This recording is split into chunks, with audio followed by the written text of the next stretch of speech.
This section is titled Gas Laws, and it deals with the pressure, volume, and temperature relationships of ideal gases.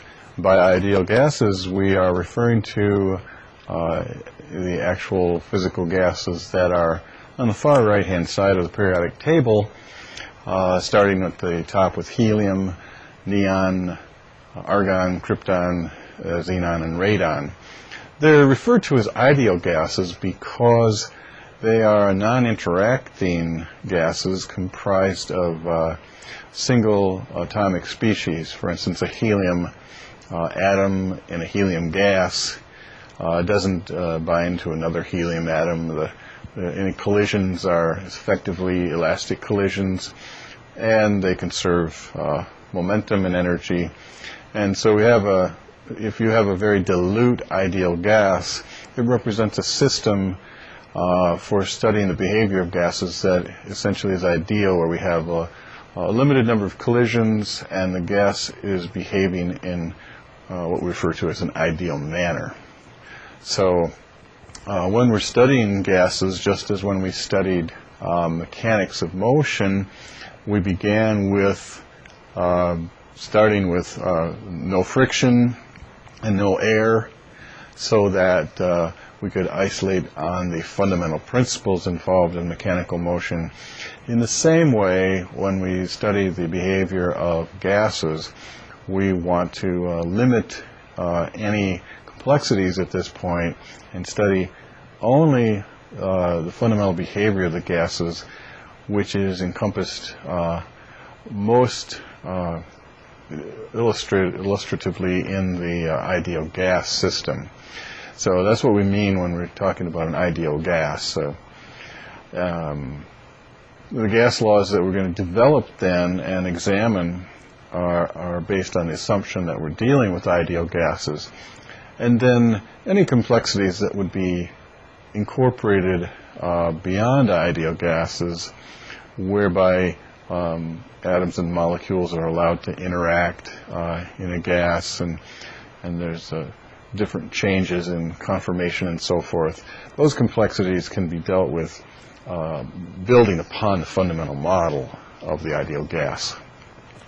Now, our impetus for studying ideal gases, historically, there were several reasons for wanting to maximize the amount of heat energy you get from source of fuel, to understand the relationship between pressure, temperature, and volume changes.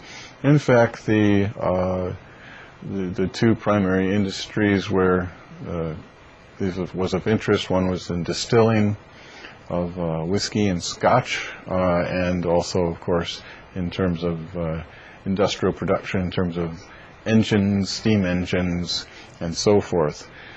So the primary driving question in thermodynamics, which is where we're going as we build up the study of thermal physics, the primary question is, how do I get the most work out of the energy that I am using in this process? And in any process we describe, a thermal process, we're talking about describing its changes in temperature and pressure, volume, and perhaps as well the amount of material that is being, say, combusted or providing the energy for the system to operate. So that's the basis behind our launching now into the gas laws. Robert Boyle studied the behavior of ideal gases at constant temperature. You imagine a piston and cylinder arrangement. So a cylinder, think of it just simply as a can with the top gone, and then we put a piston in the top of that's airtight, and the piston can be pushed in or out, and inside that cylinder we have a gas, an ideal gas such as helium. And if we have a little pressure gauge in the side of that, and we have a thermometer for measuring temperature, and the cylinder itself is calibrated along the side so we can measure volume in terms of liters or cubic meters, then we have all the variables we need to study the behavior of the gas as we move the piston in and out, or as we add heat to it to change its temperature and so forth. So Boyle looked at the situation where the temperature was held fixed and the pressure and volume were measured for one particular state of the piston and cylinder arrangement. And then by pushing in the piston or pulling it out, changing the pressure, changing the volume to a different state, Boyle would measure those two, and he found that the relationship of the product of the pressure times volume at one point in the gas, or one state as we call it, is the same as the pressure volume at another state. And so we have the constancy of the product times pressure times volume at constant temperature. This goes by Boyle's law. You can imagine then if you, instead of holding the temperature fixed, you held the pressure fixed. Okay, and that would be done by allowing the piston to move freely as you perhaps heat up the gas. The piston moves outward as the gas expands, temperature changes, and so forth. And so this experiment was compiled and analyzed by Jacques Charles, and Charles found that the relationship of volume over temperature of the gas at one state is constant, and therefore equal to volume over temperature of the gas at another state. So this bears the name of Charles' law. So now we've situation of Boyle, we held the temperature fixed and found that PV was constant. Here we held the pressure fixed and found that the ratio V over T is constant.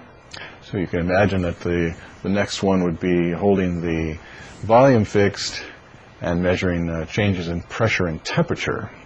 And Gay-Lussac did that. A situation in which the volume would be fixed, you can imagine the piston has been welded shut to the cylinder, so it can't move in or out. And so any temperature changes as a result of heat flowing in or out cause the pressure to rise or fall correspondingly. And so Gay-Lussac found that the pressure over the temperature was a constant, so that P1 over T1 at one state of the system equals P2 over T2 at a second state of the system. So these three laws form a set of limited equations for specific conditions. Remember that Boyle's law is for a fixed temperature condition, Charles' law is for a fixed pressure condition, and Gay-Lussac is for a fixed volume condition. You probably have guessed now that these three laws can be combined if you imagine the volume over temperature and this pressure over temperature relationship you're looking at right now. If we sort of merge those two together, we would have pressure times volume over temperature as sort of a relationship that is fixed. And we refer to that as the combined gas law. In other words, it's more general.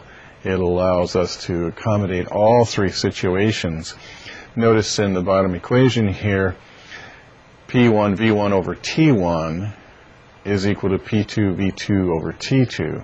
That means that is the product PV over T is a constant because it's the same with the pressure, volume, and temperature in one situation as it is pressure, volume, and temperature at a different situation.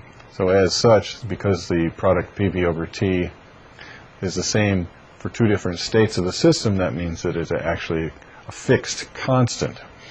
You can see that the three laws are actually built into this relationship. Notice that if the temperature T1 is the same as the temperature T2, then those two terms could be canceled out from the equation and you're left with the Boyle's law expression. P1 V1 equals P2 V2. Similarly, if the volume V1 is the same as the volume V2, then those would cancel out and you'd be left with the Gay-Lussac expression P1 over T1 equals P2 over T2. So this is a very useful expression here for connecting the pressure, volume, and temperature of the system in one state to the pressure, volume, and temperature of the system at a second state. That doesn't mean that you may be dealing with problems in where the temperature stays fixed, and so you realize you can just put that in there, or you can just cancel it out. Same thing with volume and pressure as you deal with this equation. We'll see how these equations are utilized in applications as we get to the problems that we will be doing in this area. Now, the gas laws are based, of course, on the behavior of certain variables. These macroscopic variables are the pressure measured in the gas, which is actually a function of all the microscopic constituents of the gas moving around in the container and striking the walls and rebounding. So this is a macroscopic average of some microscopic characteristics. The volume, of course, which is a macroscopically measured characteristic of length, width, and height, measured in cubic meters. Pressure, of course, is the force that the gas exerts on the area of the container, so it's force per unit area in newtons of force per square meter of area. The newton per square meter is a Pascal unit. So that's the unit we'll be using for pressure. And then finally the temperature, of course, characterizes the gas's temperature based on the scales that we've looked at, and we'll be dealing with the Kelvin scale almost exclusively. You'll know when you can use the Celsius, and in general I would say that if you're dealing with temperature differences, if you have a delta T in your equation, it's okay to use the Celsius readings, because a change of 10 on the Celsius scale is the same as a change of 10 on the Kelvin scale. However, if you have an equation in which the temperature appears as the temperature itself, such as T1 in P1 V1 over T1, then you must use the Kelvin scale reading for those as they appear. Anytime temperature differences appear, you can most often use Celsius or Kelvin, but not if the temperature appears simply as a single quantity. The other quantity we need to discuss is the amount of substance that is inside your cylinder confined by the piston. And we're going to characterize the amount of substance by the term the mole. Now, the mole unit is a grouping of particles, so that this certain number of particles will just simply be referred to as 1 mole of the substance. An analogy to that would be the fact that we're all familiar with the idea that the quantity of 12 is 1 dozen. So there we have a grouping of 12 being referred to in another unit as 1. Well, here in this case we want to say that a grouping of particles, and actually the number is 6.02 times 10 to the 23rd particles, we will refer to that as 1 mole. So a mole is equal to that number of entities, or whatever the entity that makes up the substance you're referring to.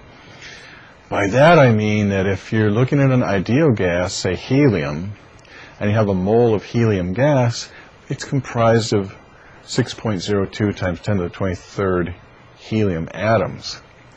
If you have a mole of oxygen gas, which is a diatomic oxygen, 2 oxygen atoms bonded together, then a mole of those would actually be 6.02 times 10 to the 23rd of these diatomic oxygen molecules. Or for instance, if we had a mole of pennies or a mole of apples.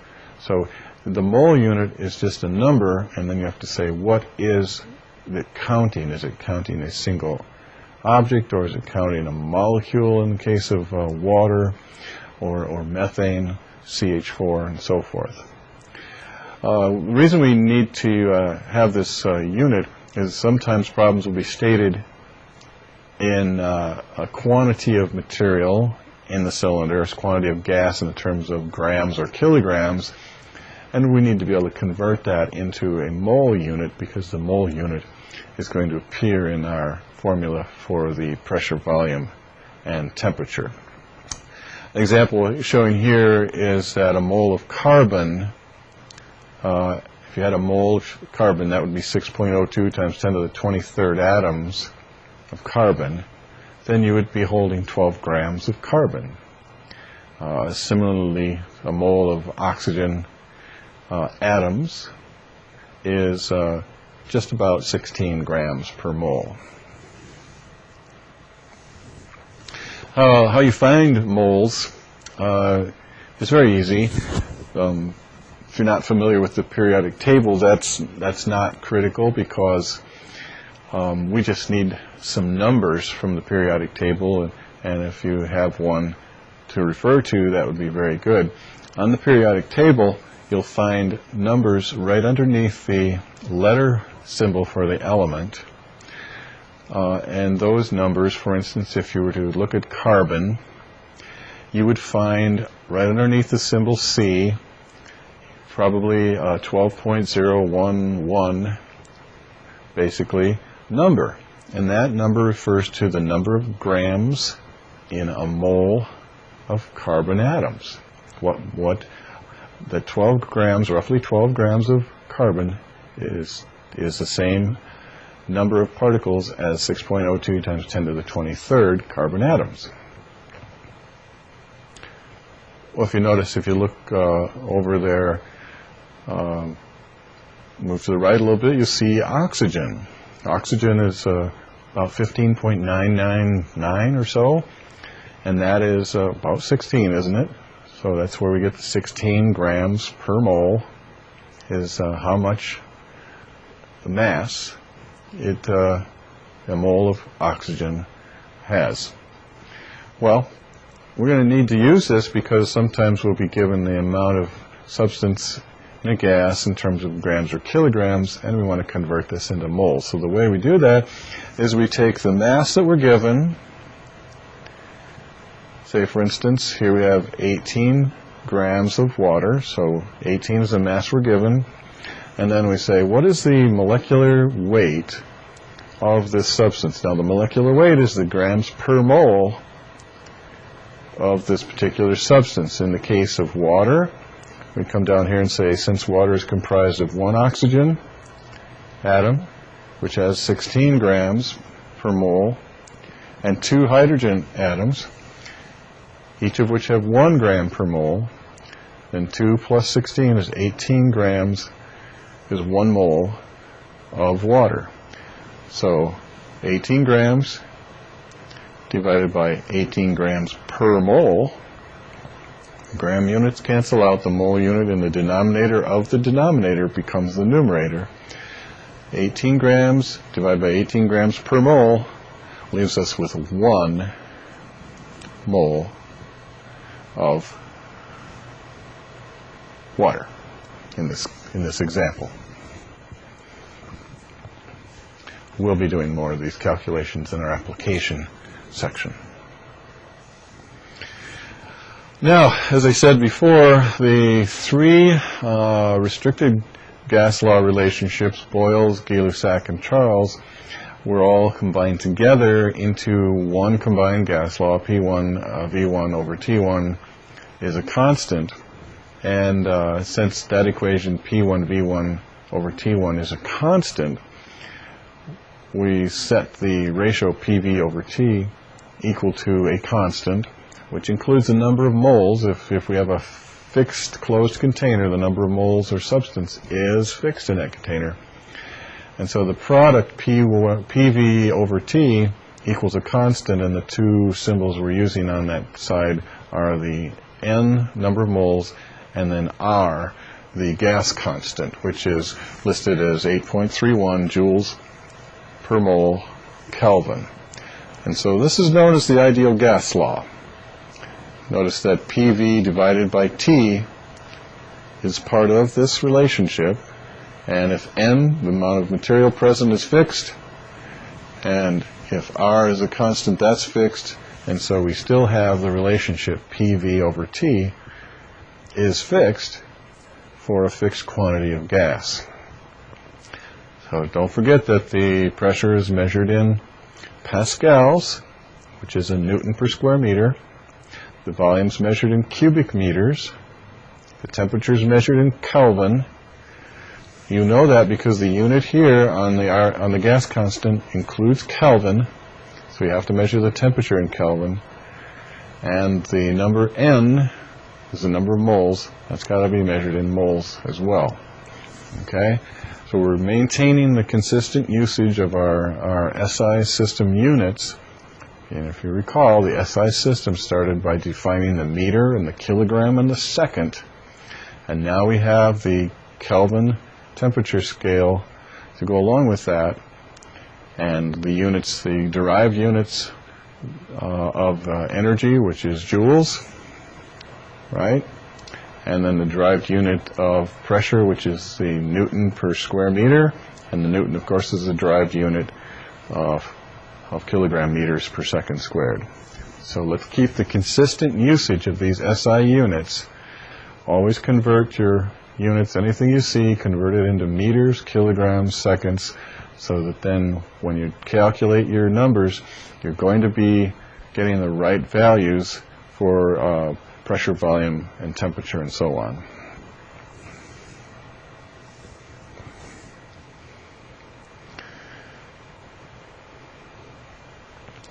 So the relationships that we have so far developed dealing with ideal gases tell us something about the behavior of the gas at different pressure, volume, and temperatures. A gas changes its volume readily according to changes in temperature and pressure.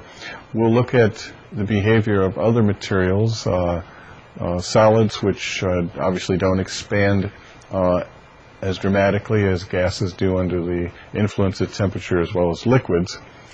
But nevertheless, the gas law gives us a relationship for determining the change in volume, change in pressure, and change in temperature for gases. Let's look at it in particular, since we're talking about pressure and temperature and volume changes. Let's take a look at a relationship for a solid.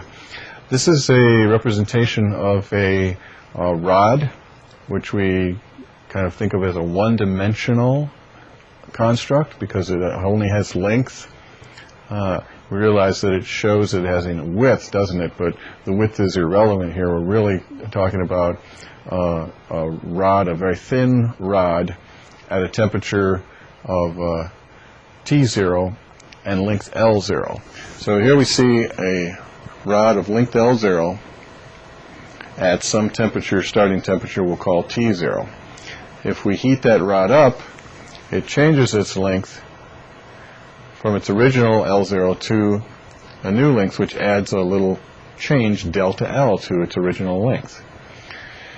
And simply from an empirical standpoint, meaning from experiment, we can write a relationship between the original length,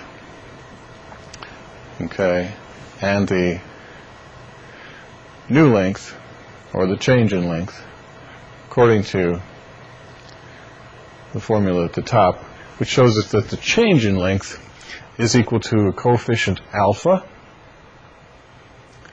L0, the original length, and then the change in temperature, delta T.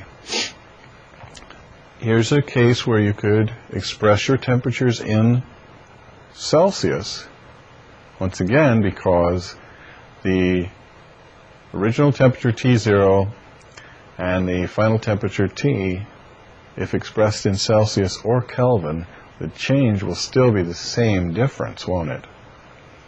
If you go from 273 Kelvin to 283 Kelvin, that's 10 units. Or if you go from 0 degrees Celsius to 10 degrees Celsius, that's the same change, 10 units. So, the only term here that's new to us is this coefficient alpha, lowercase a in the Greek alphabet, and that's called the temperature coefficient, or the thermal expansion coefficient. And these are tabulated values that can be looked up for various substances. An example would be, for instance, a typical value for a steel is 12 times 10 to the minus 6 inverse degrees Celsius. 12 times 10 to the minus 6. What that means to us really is this, is that's 12 millionths of a meter. So for every degree increase in temperature of a 1 meter long steel rod, its length will increase by 12 millionths of a meter. Okay, it doesn't seem like much. It's 12 micrometers. So as if you went up 100 degrees, okay, you would have 100 times 12 times 10 to the minus 6, or 12 times 10 to the minus 4 meters, which is roughly 0.12 millimeters. Okay. Now it doesn't seem like much when you're talking about a meter long rod of steel, but what about a 5-mile steel bridge? Then you're talking an accumulation of a lot of expansion as the temperature changes occur from summer to winter. So this is the equation for calculating the change in length of a one-dimensional material subjected to a change in temperature, and that material is comprised of a substance whose coefficient of thermal expansion, alpha, is a given quantity, a known quantity.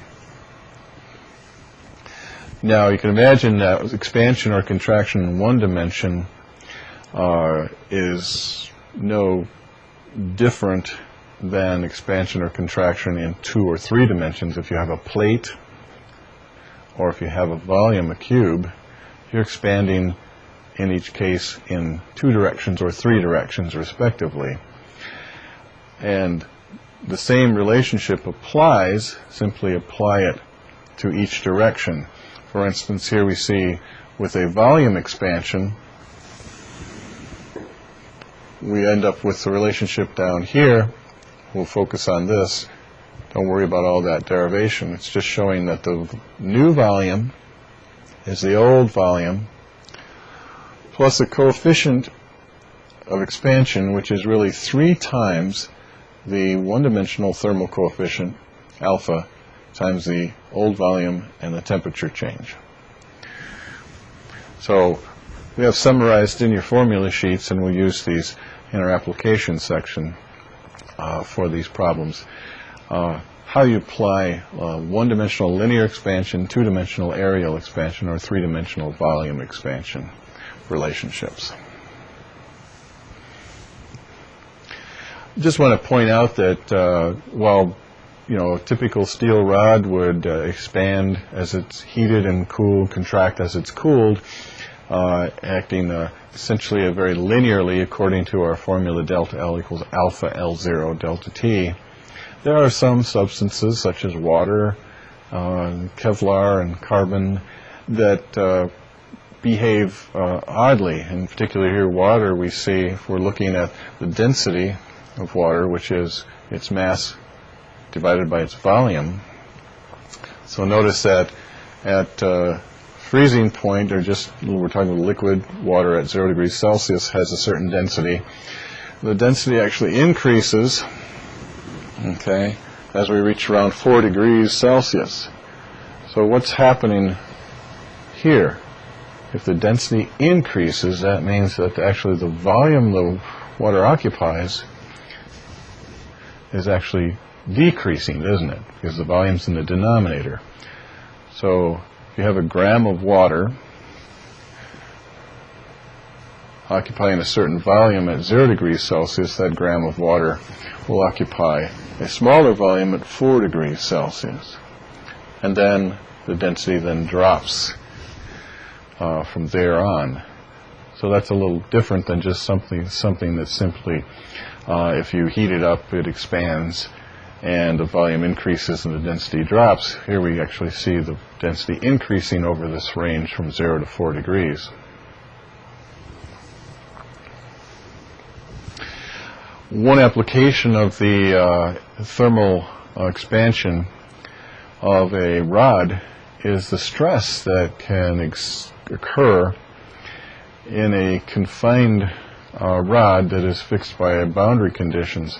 Here we have a representation of two different materials. The confining system could be comprised of one material that expands at a different rate than the rod that is being confined, and as such you'd have a differential thermal stress acting on the aluminum bar. Perhaps the aluminum bar expands faster than the confining material that it's embedded in, and then you would get a stress, a force per unit area acting on this bar, which could ultimately then result in failure if the stress reaches a critical level.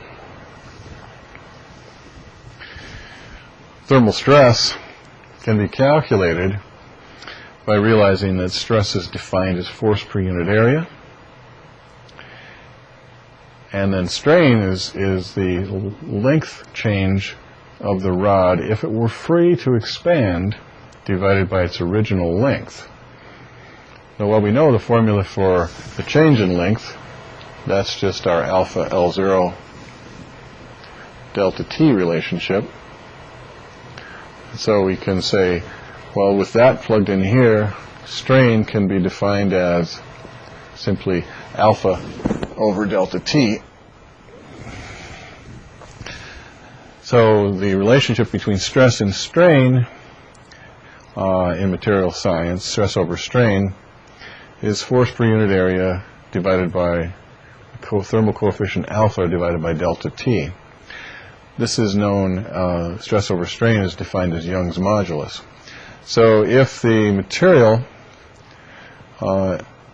has a specific Young's modulus, which it does, measured relationship between stress and strain, and then as a result of thermal temperature changes, this quantity, stress over strain, F over A divided by alpha over delta T, exceeds that, you're going to get failure, thermal failure, due to the thermal stresses acting on this material.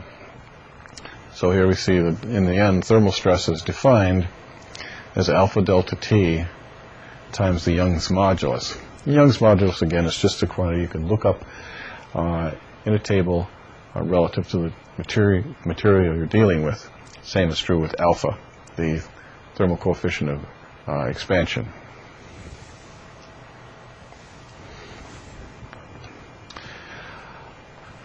Now, this is a busy slide, isn't it? Let's go through the kinetic theory of gases, because this is going to allow us to connect up some concepts we've just learned about ideal gases with some of the older concepts that we had when we were dealing with mechanics of motion. The importance of the kinetic theory of gases presentation is this. If you imagine yourselves a few hundred years ago, prior to our ability to image atoms and molecules with various types of microscopes, then there was no direct evidence of the existence of atoms. In other words, if you couldn't see them, how could you prove they existed? So what we wanted to do was we wanted to at least find out if atoms existed, we would expect the behavior of gases to be a certain way. If a gas was comprised of atoms, we could calculate, well, what would be the expected pressure and temperature relationships if this were true. So this is the basis behind what's known as the kinetic theory of gases, and that is, it's a theory which starts from the premise that a gas is comprised of small particles moving around, colliding with the walls, colliding with each other. They're tiny, they're considered virtually point-like with no size to them. All collisions are elastic. The gas, we will consider the gas to be extremely dilute, so collisions are very rare with other particles, but they collide with the walls of the container. That's what exerts pressure. And that there's no interactions between the particles. They don't stick together. They don't bond together. If they do collide, they just simply collide and conserve kinetic energy and momentum. And that, as such, what this slide is referring to is all of these various sort of conditions that we apply as our starting points for the gas to be in. So based on those mechanical conditions, let's analyze the gas inside a container, looking at its force it exerts on the walls, the momentum of collisions, and see if we can derive a relationship for the pressure of the gas. Now, this slide shows some concepts that you should be familiar with, and that is that if we have a certain number of molecules inside the container, they're moving, if we just look at one direction, they're moving through the container and they strike the wall, and as they strike the wall, they rebound from the wall and they impart a momentum change. The wall imparts a momentum change on those atoms. And that momentum change, as you can see, is the impulse F delta T, which is 2 times the mass times the velocity in that direction. As you can see, then, there's a certain time it takes for these collisions to occur as the particle goes from one end of the container to the other end. And so then, with that time, delta T, we can calculate the average force that a particle colliding with the container would exert on the container. And that average force is shown down here for n particles exerting an average force of mn v squared over L. And since that expression is for only one direction, we can add together all the particles moving, particle 1, 2, and 3, and so on, up to particle n moving in that container, and get an average force. And that average force for one direction, then if we add the other 2 directions, the y direction and the z direction into this, we get an expression which says that the force exerted on the walls is the mass of an individual particle times the number of particles times the square of the velocity in each direction divided by the length L. Okay, and if each direction is equally valid and equally moving in the same velocity in each direction, then we can just take the average velocity v squared divided by 3, replacing v, x, y, and z squared. Well, and you notice that our old equation m and v squared came in our kinetic energy definition, so if we multiply and divide by 2, then we can have 2 times the kinetic energy of the gas divided by 3L. Notice that that's force per unit area times area is pressure, force over area times area, and area times length, bringing the L from the right-hand side over here, is volume. So we have pressure times volume is 2/3 of the kinetic energy of the entire gas. Or in other words, we get an expression here which says 1/2 the mass of the whole gas times the average velocity squared is related to 3/2. That comes from the 2/3 here, 2/3 coming over to the left-hand side, becoming 3/2, and PV being replaced by nRT. Now n here is the number of moles, which we know is related to the number of particles in the gas, and capital M is the mass of the gas.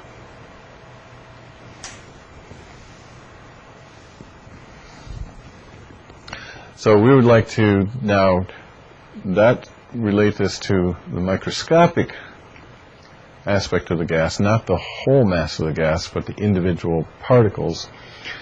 And that's what this expression here shows, that the kinetic energy, 1/2 mv squared, of one ideal gas atom moving in the gas in the container is equal to 3/2 K, Boltzmann constant, times T. Boltzmann's constant is shown here, 1.38 times 10 to the minus 23. The units aren't there, but it's joules per Kelvin. So this is a useful expression. This expression here for individual particle moving in this gas at temperature T. If we know the temperature of the gas, a macroscopic quantity, T, then we know the microscopic kinetic energy or velocity of that particle, and we know that as a result of that, the pressure and volume are the result of these microscopic particles colliding with the walls of the container. So we've actually inferred from this calculation the existence of atoms, because what it does for us is it reproduces exactly the macroscopic behavior we see in the ideal gas law via pressure volume equals nRT. That comes out directly from the microscopic development of this model, which is from the starting point of small individual tiny particles colliding with the walls, we arrive at an expression which exactly matches the macroscopic behavior of the gas. Therefore, by inference, we can say that the gas is comprised of atoms. The example shown here is just an example of saying how do we utilize this formula here to calculate the kinetic energy of a particular molecule at a temperature. Here we have diatomic nitrogen at 0 degrees Celsius.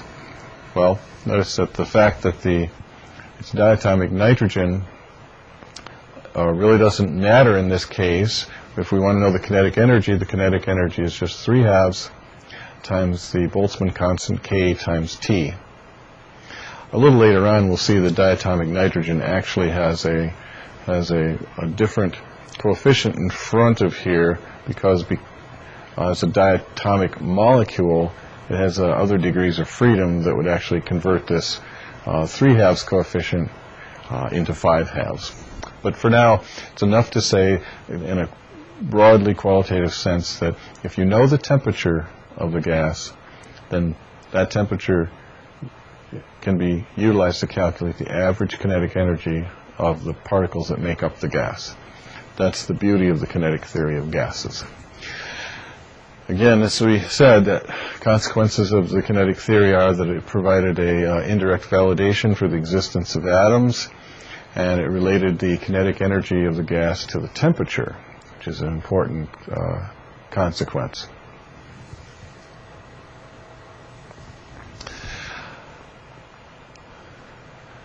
Now finally, Boltzmann looked at the kinetic energy, the velocity of a gas, and if you think back to the previous slide, we had the fact that the kinetic energy, 1/2 mv squared, of a atom in an ideal gas, that kinetic energy is directly related to the temperature by 3/2 kT. Now remember that the derivation assumed that the velocity squared was the average velocity squared of the atom of the gas.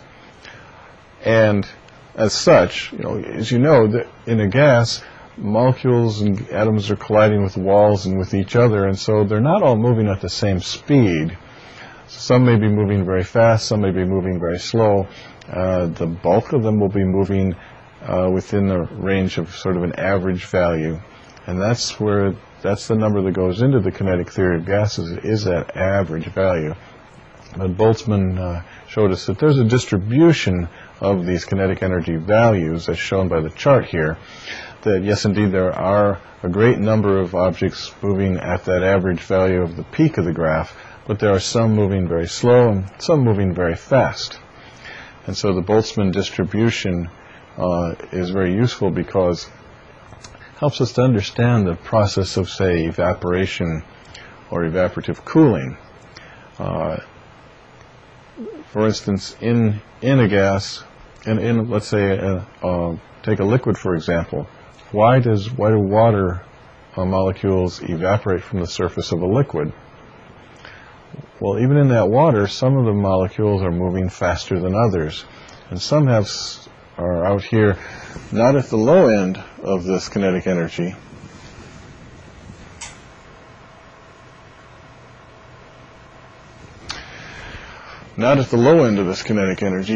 but at the other end. So maybe a small percentage of them are out there, and if a few of those are heading toward the surface of the water, they may have sufficient energy to break through the surface and to enter the vapor phase. And so that means that the water is now cooled slightly because some of the more energetic molecules have left, and this is also the process of perspiration, where it cools your skin because the energetic water molecules have moved away, leaving the cooler liquid on the surface.